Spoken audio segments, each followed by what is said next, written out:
మంచు లక్ష్మి ఒక ప్రక్క నటీమణిగా, మరో ప్రక్క సినీ నిర్మాతగా, ఇంకో ప్రక్క టెలివిజన్ ప్రెజెంటర్గా, ఇవన్నీ కాకుండా సోషల్ మీడియాలో యాక్టివ్గా కూడా ఉంటూ నిరంతరం లైమ్లైట్లో ఉంటున్నారు. కాగా ఆమె ప్రస్తుతం మిడిల్ ఏజ్లో ఉన్నప్పటికీ చక్కటి కర్వీ బాడీతో, పిచ్చెక్కించే షేప్స్తో కుర్రవాళ్ల మతులు పోగొడుతున్నారు. ఇక తాజాగా ఆమె ఫోటోషూట్స్, ఆమె వూంఫ్ ఫ్యాక్టర్ చూసిన వాళ్ళు తన్మయత్వంతో ఆనంద పరవశులవుతున్నారు. ప్రస్తుతం మంచు లక్ష్మి విభిన్న పాత్రలు చేయాలనే సంకల్పంతో ఉన్నారు. అందులో భాగంగానే ఇటువంటి ఫోటోషూట్స్ కూడా తీసుకుంటూ ఫ్యాన్స్ని అలరిస్తున్నారు.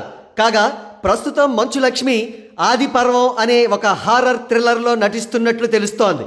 ఆ సినిమాకు సంబంధించి మరిన్ని వివరాలు తెలియాల్సి ఉంది.